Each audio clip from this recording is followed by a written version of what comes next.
Muito bom dia, excelentíssimos desembargadores, minhas saudações igualitárias a todos e todas aqui presentes.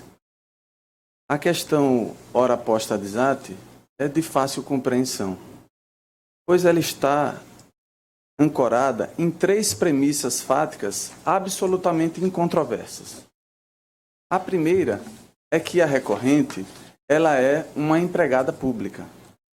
O vínculo dela com a Fundação Hospitalar de Saúde é um vínculo contratual, é um vínculo jurídico contratual seletista.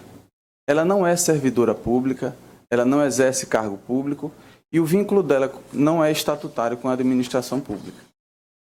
O segundo ponto absolutamente incontroverso é que desde 2021, a Fundação Hospitalar de Saúde tem pago a essa funcionária um salário base inferior ao salário mínimo nacional. E em 2022, inclusive, não houve também nenhum reajuste salarial.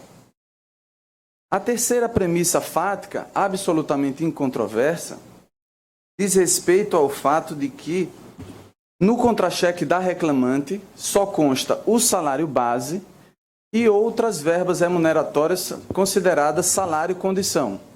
Ou seja, ela só recebe salário base, eventuais horas extras, quando faz horas extras, eventual adicional noturno, eventualmente quando trabalha no período noturno, adicional de insalubridade, quando eventualmente trabalha em ambiente contaminado, e salário família. Estas são as únicas rúbricas que constam em seu contra-cheque. Pois bem, então, diante disto, excelências, a reclamante ingressou com a presente demanda, vindicando as diferenças salariais respectivas ao salário base e o salário mínimo nacional. Essa pretensão foi julgada improcedente pelo juiz de primeiro grau, sob a justificativa de que a OJ número 272 do TST orienta que na verificação da compatibilidade com o salário mínimo, deveria se levar em consideração para o salário do servidor, observem, para o salário do servidor, não só o salário base dele, mas o salário da base dele acrescido das demais verbas salariais que ele receberia no contra-cheque. Este tribunal também tem perfilhado este mesmo entendimento, acrescentando que a súmula 16 do Supremo Tribunal Federal, de maneira igual, estabelece que, para a verificação se o servidor público recebe o salário mínimo, se está sendo respeitado o salário mínimo, deveria se observar o salário base acrescido de outras verbas remuneratórias. Então, pois bem, excelências, diante deste cenário, cabe ao julgador verificar se estes enunciados, tanto a OJ 272 do TST, quanto à súmula 16 do Supremo Tribunal Federal, se eles são aplicáveis ou não ao caso concreto, através das regras processuais do distinguish e do overruling, ou seja, fazendo a distinção ou a superação desses enunciados. E fazendo o cotejo, excelências, entre os casos que foram levados a efeito na construção desses enunciados e o caso concreto, se observa que a ratio decidendi é absolutamente diferente. Os casos que foram levados a efeito para a construção desses enunciados são totalmente diferentes do caso da reclamante. O primeiro motivo é que esses enunciados, eles tratam expressamente do servidor público, no sentido estrito da palavra. O servidor público é aquele que detém o vínculo estatutário com a administração pública. E a reclamante não é servidora pública. Ela é empregada pública. O vínculo dela é um vínculo jurídico contratual, seletista. E por que é tão importante fazer essa diferenciação? Porque no caso do servidor público, quando ele eventualmente recebe um salário base menor do que o mínimo, ele muitas vezes recebe várias outras verbas que são incorporadas à remuneração. Como, por exemplo, gratificação de desempenho, gratificação de função, gratificação por dedicação exclusiva, outros adicionais remuneratórios. Eles recebem auxílio moradia, auxílio creche, auxílio alimentação, auxílio transporte. Enquanto que a reclamante, como empregada seletista, ela não recebe nenhuma dessas verbas. Repito, excelências, ela só recebe no contra-cheque dela o salário base e salário condição, hora extra, adicional noturno, adicional de insalubridade. E não é crível, não é justo, a gente não pode compreender que o profissional, um trabalhador, para que possa ter direito a receber o salário mínimo, ele tem que fazer horas extras. Não é justo, não é moral, ainda que se considere que esses enunciados seriam aplicáveis ao caso concreto, haveria aqui um conflito entre o direito e a justiça, porque nós não podemos conceber que para que um trabalhador possa receber o salário mínimo, ele tem que fazer horas extras.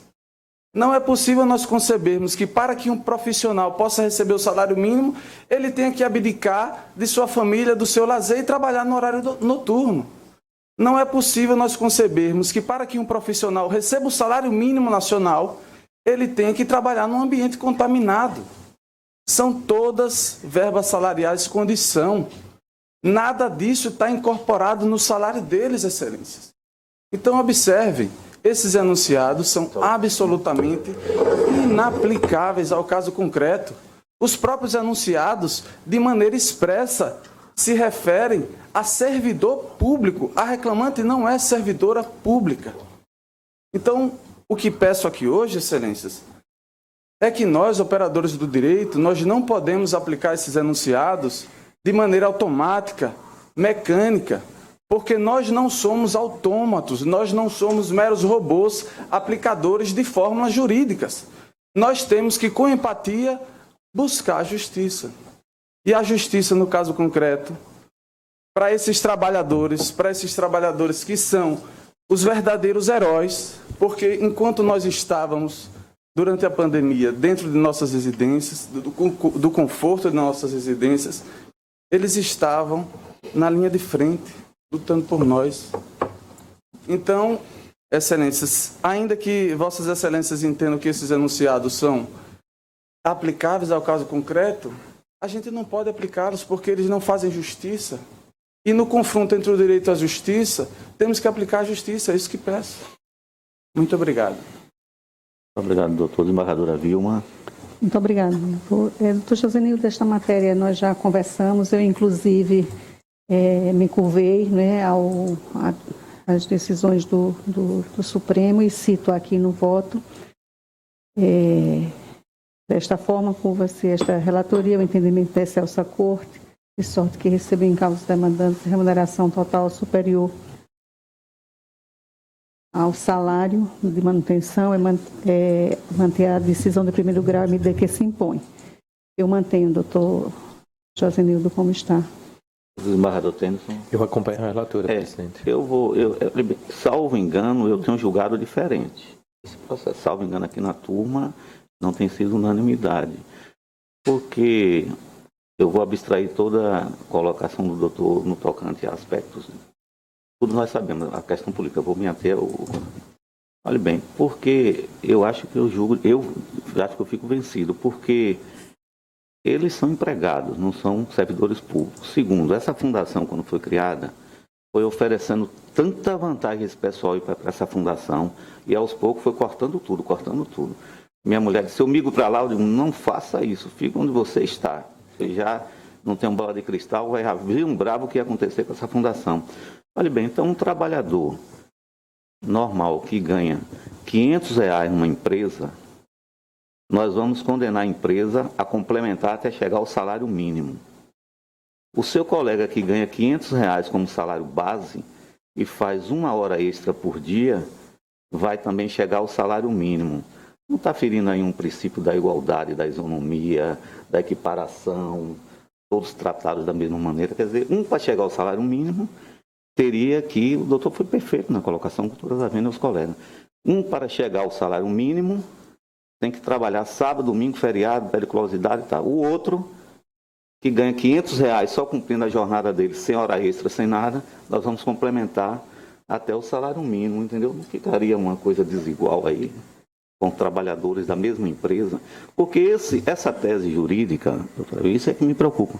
Essa tese jurídica, que se for aprovada aqui, me parece que sim, nós vamos ter que aplicar na loja do shopping. Que o vendedor que ganhar salário R$ 500, nós vamos complementar o salário mínimo. E o outro que ficou lá até 10 horas da noite, ganhou R$ 500, nós vamos dizer, você não tem direito à complementação, porque a sua comissão chegou ao salário mínimo. Nós não estaríamos tratando dois trabalhadores do mesmo ambiente, da mesma empresa, de forma desigual. Então, me parece que eu tenho julgado diferente nesse sentido. E me parece. Presidente, eu retiro o meu posicionamento pronto, mas do voto. Eu gostaria de ficar com vista. Pronto, eu ia pedir licença aos colegas exatamente para nós pedirmos vista para não ficar uma decisão. Não parece que o raciocínio de Vossa Excelência é mais ou menos nesse sentido. Muito obrigado, muito obrigado. Eu farei, desembargadora Vilma, enfim, doutor, farei um estudo sobre a matéria, né? E aí, se acompanharei, continuarei acompanhando Vossa Excelência. Eu vou pedir para o doutor Maurício fazer um levantamento. Acho que nós já passaram votos aqui. Assim, perfeito. Sim, né? Na verdade, eu estou até fazendo aqui a ressalva aqui embaixo, que eu mudei o posicionamento em razão disso, mas eu ficava vencida. E pode ter passado o meu também. Eu ficava vencida sempre. Como o doutor falou, nós estamos aqui para evoluir um pouquinho e às vezes recuar também, né? Dependendo da situação. Então eu bom. ficarei com vista, presidente, por favor, após a sustentação e o relatório. Pode ser após o relatório, doutora Vilma? Pode ser após o relatório? Pode, porque Então, aí a gente volta numa sessão, advogado, numa conceder sessão vista presencial. regimental ao Entendeu? desembargador Tennyson Doria.